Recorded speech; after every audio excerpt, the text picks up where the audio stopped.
नाज़रीन गिरामी अस्सलामु अलैकुम वरहमतुल्लाहि वबरकातुह। सीधी बात के ताज़ा तरीन प्राइम टाइम में आप लोगों का इस्तकबाल है। नाज़रीन मैं अंसार अजीज़ नदवी आज के इवनिंग प्राइम टाइम में आप लोगों के सामने बहुत सारी वीडियोस सामने रख रहा हूँ, उस पर तबसरा कर रहा हूँ। एहतिजाज कर रही ख़वातीन के साथ किस तरह इस वक्त योगी की पुलिस बौखलाई हुई है, योगी के लीडर्स बौखलाए हुए हैं और यहाँ पूरे भारत में जो ख़वातीन अपने हुकूक के लिए लड़ रहे हैं, जमहूरियत के लिए लड़ रहे हैं, उनको धंधे पर बैठने वाली कहा जा रहा है। ये सारी चीज़ें हम आपको सुनाएंगे और जिन लोगों ने इस तरह के बयानबाजी दी है और अपनी जहनी सतहियत और गलाजत का सबूत दिया है, वो सारी तफसीलात मैं आप लोगों के सामने रखूँगा। ख़वातीन समेत 3 दर्जन को पुलिस ने गिरफ्तार भी कर लिया है लखनऊ में। और इराक में ईरानी हमलों की वजह से 17 लोग नहीं बल्कि 34 फौजी पागल हो गए। उनका दिमागी तवाज़ुन बरकरार नहीं है, वो पूरी तरह मुतासिर हुए हैं दिमागी तौर पर। आबादी कंट्रोल करने के लिए कौन कह रहा है, जिसको न बीवी है ना जिसको बच्चे हैं। हाँ, राम देव ने कहा है कि जो है ख़वातीन को इस वक्त शाहीन बाग छोड़ देना चाहिए और आबादी कंट्रोल पर कानून बनाया जाए, इस तरह की बात कर रहा है। वीएचपी ने फिर एक मरतबा धमकी दी है कि जो है इस वक्त हिंदू अगर तशद्दुद का रास्ता नहीं रोका गया तो हिंदू जो है बेसब्रे हो जाएंगे वगैरह वगैरह। तुर्की से बहुत ही अफसोसनाक खबर आ रही है नाजरीन, वहाँ ज़लज़ले ने तबाही मचा दी है।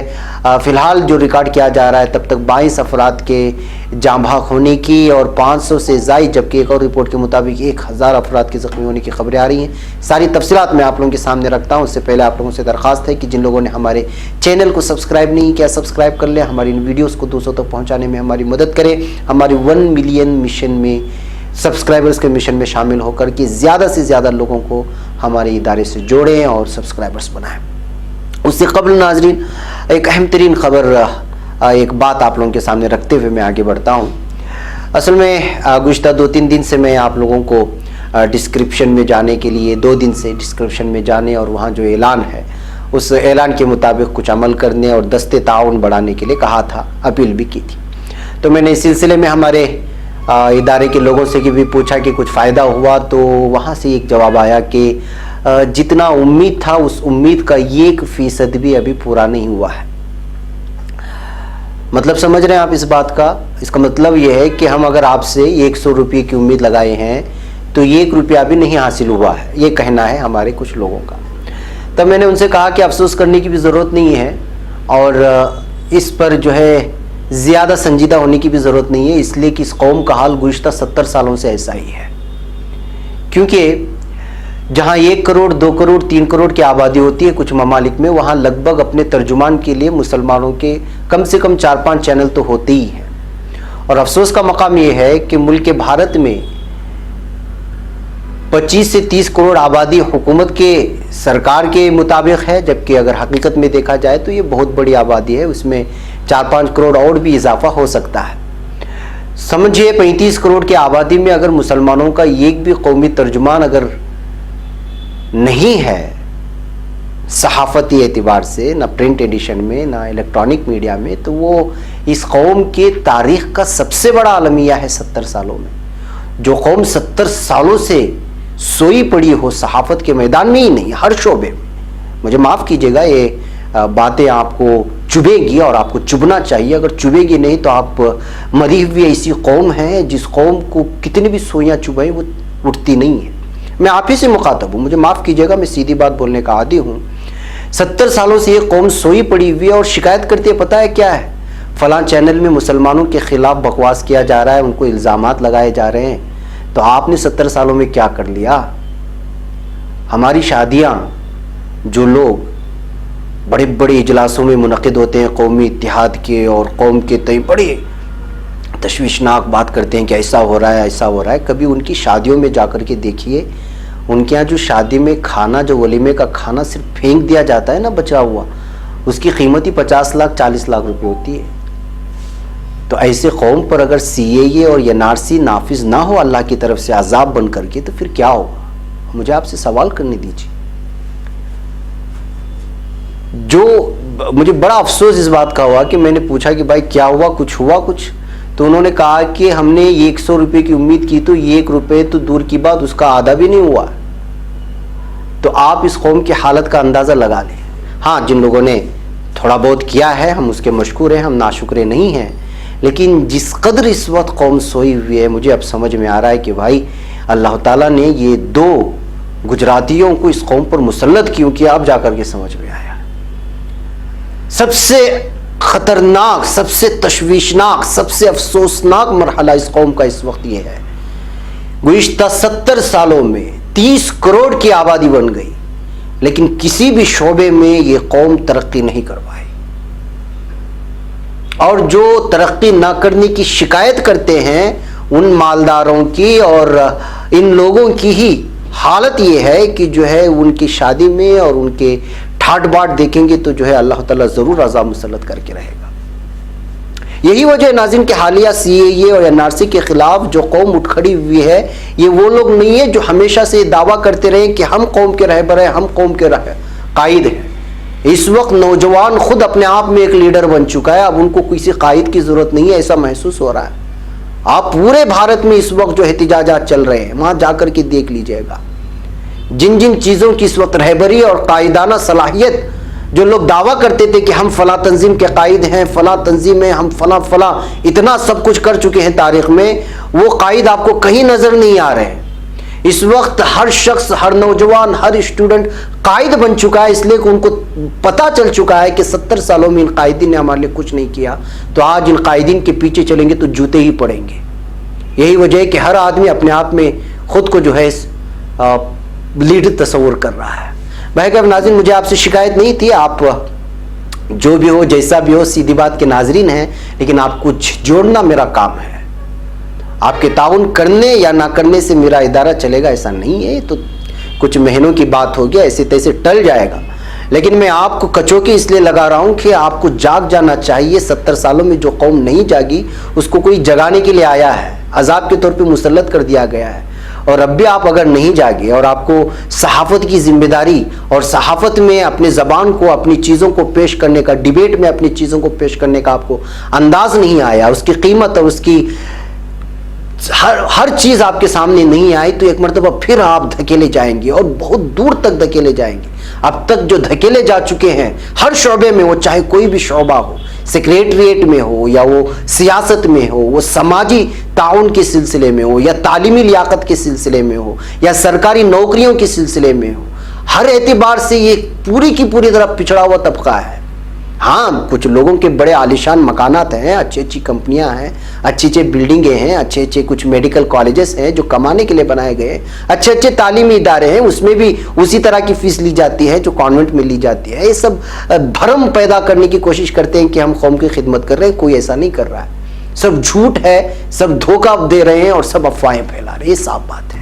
यही वजह है कि कुछ जगाने के लिए कुछ लोग आए, तो जगह कौन है पता है? नौजवान तबका, वो कायदीन नहीं जो 70 सालों से लोगों को धोखा देते आ रहे हैं। मुझे ये अल्फाज आपको लगेंगे, लेकिन मुझे माफ़ कीजिएगा, मुझे ये कहना पड़ रहा है हमारे हालात को देख करके। बहरकैफ नाज़रीन, मैं आगे बढ़ता हूँ और आप पर छोड़ देता हूँ कि आप इसको किन अल्फाजों में लेंगे। अगर आप मुझे कमेंट्स में गालियाँ भी देंगे तो मुझे उसका कोई असर नहीं होने वाला है, साफ बात है। अगर ये बातें सुन करके जो मैंने आपको चुभने वाली कही है, कच्चों के लगाने वाली, अगर आप ये सुन करके कहेंगे कि ये फलां है और जो भी आपके मुंह में गालियां आती हैं वो पूरा आप भर दे कमेंट्स में, मुझे कोई फ़र्क नहीं पड़ने वाला है। इसलिए कि मैं इसका आदी बन चुका हूँ और हक का सच्चा और सच्चाई मैं आपको सुना करके रहूँगा। अगर आपको खरी लगे, आपको अच्छा ना लगे, इसके बावजूद मैं आपको जहर पिला के रहूँगा। बहरकैफ नाज़रीन, आइए अब हम अपनी ख़वातीन की बातें करते हैं कि किस तरह ख़वातीन बहादुरी का सबूत देकर के रास्ते पर निकल रहे हैं। तो कुछ वो नेता इस वक्त बौखलाए गए हैं ख़वातीन के एहतिजाजात से। एक वीडियो को देखें और वसीम रिजवी की ज़हनियत और उसकी गलाजत को आप सुने, फिर उसके बाद मैं इसका जवाब देता हूँ। उन महिलाओं को जो धंधा करती है, धरने पर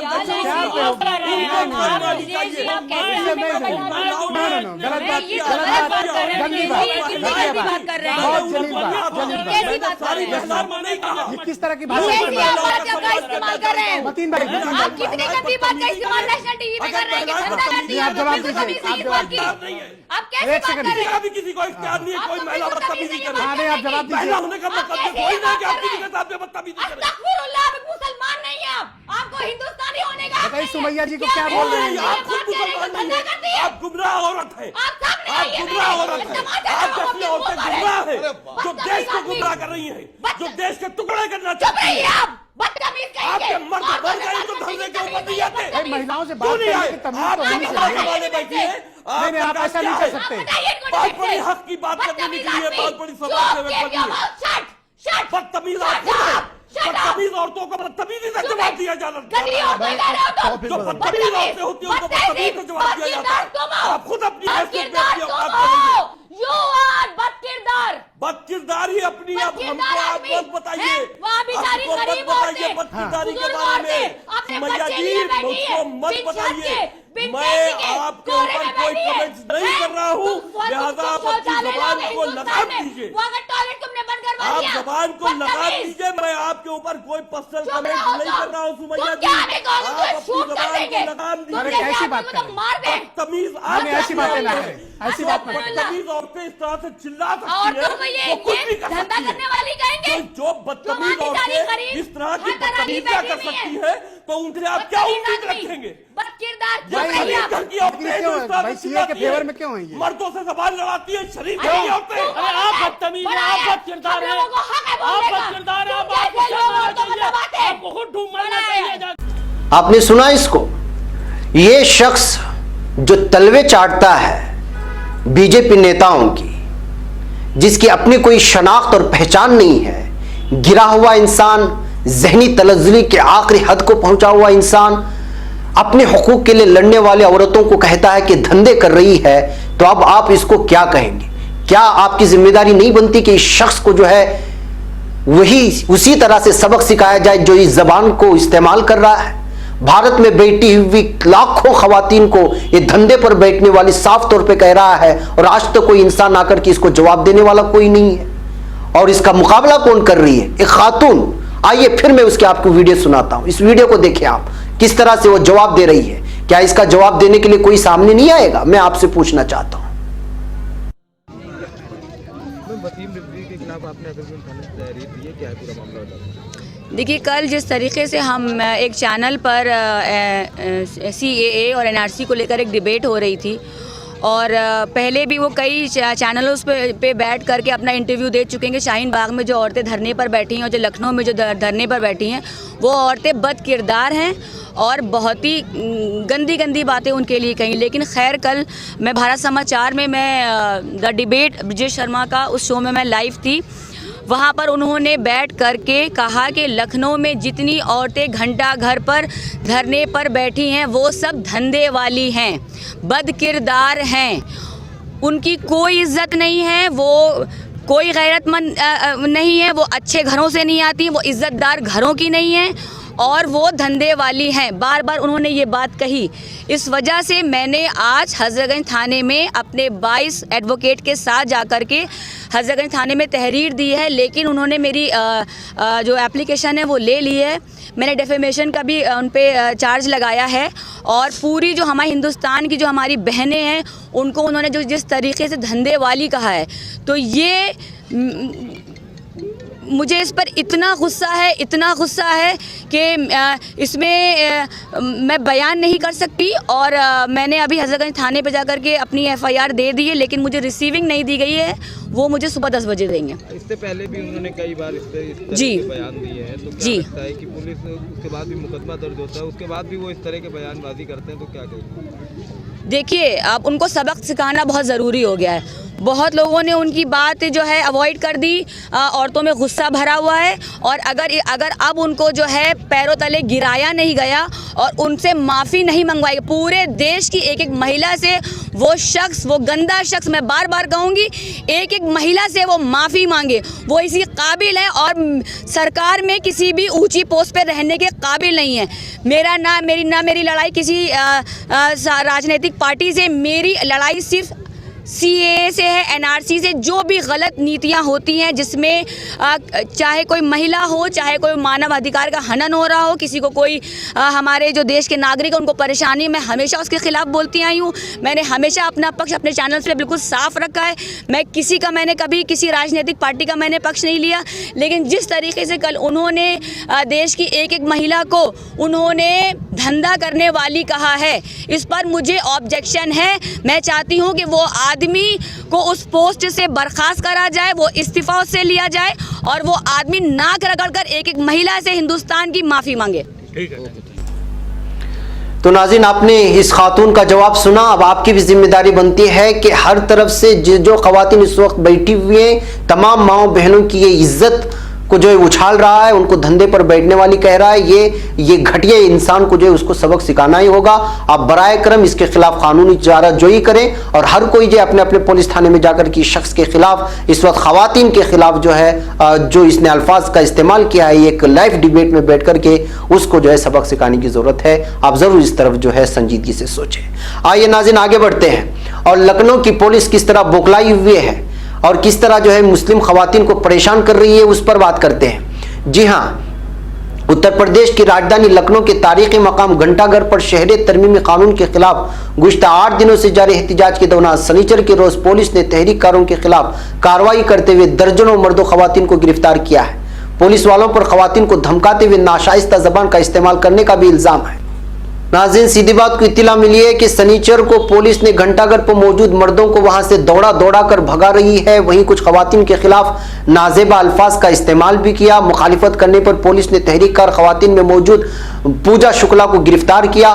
मीडिया रिपोर्टों के मुताबिक पुलिस ने आसपास मौजूद वॉलंटियर्स के खिलाफ FIR दर्ज करके 6 खवातीन समेत 3 दर्जन अफराद को और खवातीन समेत जो है इस वक्त गिरफ्तार कर लिया है। यानी कि साफ तौर पर कहने का मतलब यह है कि पुलिस की जुल्म सितम इस वक्त मर्दों से बढ़कर के खवातीन पर शुरू हो रही है।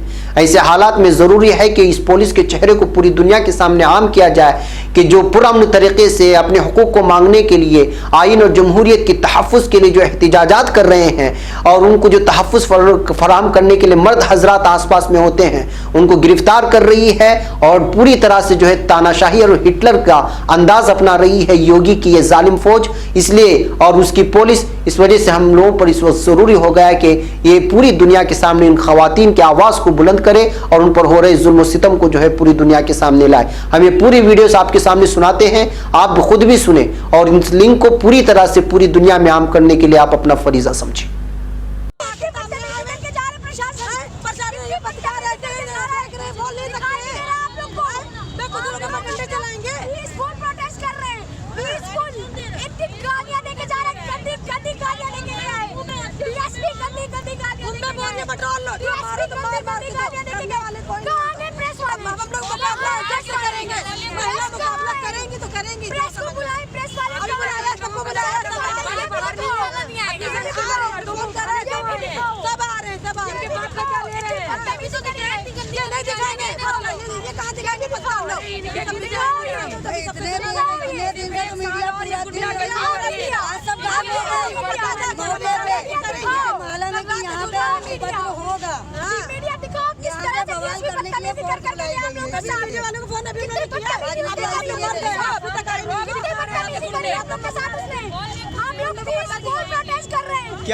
क्या बोला पुलिस प्रशासन ने? पटक के मारूंगा तुम सबको पटक के मारूंगा, जेल में टूट दूंगा, गुजर करके मारूंगा, सारे बुरके उठा के फेंक दूंगा, तुम लोग को गुजर के मारूंगा। अभी वो DSP आया है, वो कह रही है अभी हमारी पूजा शुक्ला को लेके आए, हमारे बेचारे निर्दोष 4 वॉलंटियर को उठा के लेके आए। 9 दिन हो गए, अभी 4 वॉलंटियर को उठा के लेके आए, अभी 4 वॉलंटियर लेके आए। निर्दोष पूजा शुक्ला पूरी करेंगे, सारे बुरके उठा के फेंक दूंगा, हमारी पूजा शुक्ला को लेके आए, हमारे बेचारे निर्दोष। आप कैसे करेंगे थाने? अभी अनावश्यक अगर कोई गाड़ी खड़ी हुई पकड़ के थाने जाएगा। इसी तरह नाजरीन, एक तरफ शाहीन बाग के खवातीन पर पुलिस का और दीगर सरकारी तंजीमों का जुल्म बढ़ता ही जा रहा है, तो वहीं पर वो लोगों को जिनको ज़िंदगी का कोई तसव्वुर नहीं है, जिनको ना बच्चों से ताल्लुकात हैं, ना उन्होंने कभी शादी की है, वो लोग इस वक्त आबादी कंट्रोल के सिलसिले में बात करने के लिए सामने आए हैं। इससे भी अफसोसनाक कोई बात इस वक्त क्या हो सकती है भारत के लिए। जी हाँ, ये है रामदेव, जो खुद को गुरु रामदेव कहता है और खुद को न जाने क्या क्या नाम अपने आप में स्वामी भी जोड़ लेता है, रामदेव भी खुद को कहता है और योग गुरु भी कहता है। ये कॉन्फ्रेंस में, नामांकन की कॉन्फ्रेंस में कहता है कि हुकूमत को आबादी कंट्रोल करने के सिलसिले में सख्त इक़दाम करनी चाहिए, जिसकी खुद की कोई औलाद नहीं है, और 2 से ज़्यादा बच्चे पैदा करने वालों को सज़ा दिए जाने का भी इल्तिज़ाम किया जाना चाहिए। ये तमाम चीज़ों का मुतालबा करने से पहले इस शख्स को चाहिए कि पहले खुद शादी तो कर ले, खुद कुछ बच्चे तो पैदा करके उसको पालना शुरू कर दे, तब समझ में आएगा कि बच्चों का दर्द क्या होता है और ज़िंदगी क्या होता है और ज़िंदगी चलाना क्या होता है। जाहिर सी बात है कि ऐसे ही सरफिरे लोग जो आकर के जो है भारत में बैठ जाते हैं और ये कुछ दौलतमंद होते हैं और मीडिया इसको सबसे ज़्यादा कवरेज देता है, तो अपने आप को बड़े महान भी मानते हैं, योग गुरु भी मानना शुरू कर देते हैं और दूसरों को जो है अपना तबसरा पेश करके नसीहत भी करना शुरू करते हैं, मशवरे भी देते हैं। उसके अलावा उन्होंने ये भी कहा कि इस वक्त शाहीन बाग में जो मुजाहरा हो रहा है उसको रोक देना चाहिए। यानी इसका मतलब ये है कि जो अपने हुकूक लोग ना माने, जैसे तानाशाही चल रही है वैसे तानाशाही चलने दें, इसकी तरफ इनका इशारा हो रहा है रामदेव साहब का। आप खुद जो है आप अंदाज़ा लगा सकते हैं कि किस तरह के लोगों को मीडिया इस वक्त डिबेट में बिठा करके हमारे सरों पर मुसल्लत करने की कोशिश कर रही है। नाज़रीन, आइए फिर मैं आगे बढ़ता हूं और आपको एक अहम तरीन खबर ये भी सुनाता हूं कि वीएचपी किस तरह बौखला गई है। वीएचपी समझती है कि इस वक्त जो एहतिजाजात हो रहे हैं उसमें सिर्फ मुसलमान हैं, लेकिन हकीकत यह है कि इस वक्त जो एहतिजाजात चल रहे हैं सीए के खिलाफ और एनआरसी के खिलाफ, वो सब उसमें तमाम धर्म के लोग शामिल हैं और इस कानून से तमाम धर्मों के लोगों को ज्यादा असर होगा। लेकिन फिर भी ये लोग साबित करने की कोशिश कर रहे हैं कि जो है ये जो मुखालिफत हो रही है, एहतिजाजात हो रहे हैं, सिर्फ मुसलमान है। विश्व हिंदू परिषद वीएचपी ने शहरियत तरमीमी कानून के खिलाफ एहतिजाज की आड़ में मुबैना तशद्दुद करने का इल्ज़ाम भी लगाया, जबकि कहीं भी इस तरह की कोई वारिदात नहीं आई है। जबकि हकीकत यह है कि बीजेपी और आरएसएस की जानिब से और बजरंग दल की जानिब से जो हिमायत में इस वक्त एहतिजाजात हो रहे हैं, उनकी वजह से जो पूरी तरह पुरतशद्दुद और घरों को जलाना, लोगों को परेशान करना, ये खबरें आ रही हैं। लेकिन मुबैना तौर पर तशद्दुद की बात करने वाला वीएचपी का ये लीडर कहता है कि कानून के खिलाफ एहतिजाज के बहाने हिंदुओं पर हमले नहीं रुके तो समाज के सब्र का पैमाना लबरेज हो सकता है। कोई एक ऐसा वाकया है, कोई ऐसी वारिदात पेश कर दे जहां पर यह साबित कर सके कि आज तक की तमाम एहतिजाजात में किसी भी तरह के किसी पर फर्द पर हमला हुआ हो। झूठे इल्जामात लगा करके इस वक्त वीएचपी के बैनुल अक़वामी सेक्रेटरी जनरल मुलंद परांडे ने एक प्रेस कॉन्फ्रेंस में कहा कि शहरियत तरमीमी कानून के खिलाफ किए जा रहे मुबैना एहतिजाज के आड़ में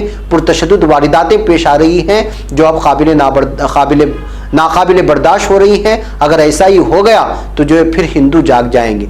इन लोगों को पता ही नहीं है कि इस वक्त सबसे ज़्यादा एहतिजाज में शामिल होने वाले खुद हिंदू हैं, ईसाई है, सिख है और तमाम धर्मों के लोग इसमें शरीक हो रहे हैं। लेकिन ये लोग फिर एक मरतबा इस तरह के अल्फाज, इस तरह की बयानबाजी से एक मरतबा फिर खलीज पैदा करने की कोशिश कर रहे हैं। लेकिन वीएचपी के इस लीडर को मालूम हो जाना चाहिए कि अब हिंदुस्तान के न हिंदू, न मुसलमान, न सिख, न ईसाई इनके झांसे में आने वाले हैं। झारखंड के लोहरदग्गा इलाके में उन्होंने इस बात का लोहरदग्गा इलाके में जो इस वक्त वारिदात पेश आई, जबकि इल्ज़ाम लगाया कि खुद आरएसएस वालों ने जो है वहाँ पर फिरका वाराना फसादात को भड़काया था, उसका हवाला देकर के इस बयान को उन्होंने किया था।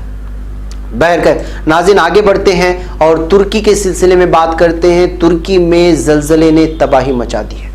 जी हाँ, तुर्की के मशरिकी इलाकों में जुम्मा और हफ्ते की दरमियानी शब आने वाले तबाहकुन ज़लज़ले के नतीजे में बड़े पैमाने पर जानी और माली नुकसान की इत्तला सामने आई है।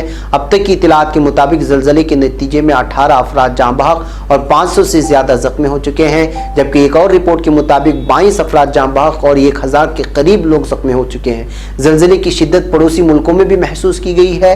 यूरो बहरे रूम के सेस्मोलॉजिकल सेंटर ने बताया कि रेख्तर स्केल पर ज़लज़ले की शिद्दत 6.8 रिकॉर्ड की गई है। ज़लज़ला दारुल हुकूमत अंकारा से 550 किलोमीटर मशरिक में वाक़ सूबे अलज़ेग में आया। इसके बाद दर्जनों झटके महसूस किए गए। तुर्की के वज़ीर सेहत फ़खरुद्दीन कोजा ने दीगर वज़रा के हमरा इमदादी ऑपरेशन की निगरानी के लिए इलाके में पहुँच गए हैं। अलज़ेग में अब तक 13 अफराद की हलाकत की इत्तलात हैं।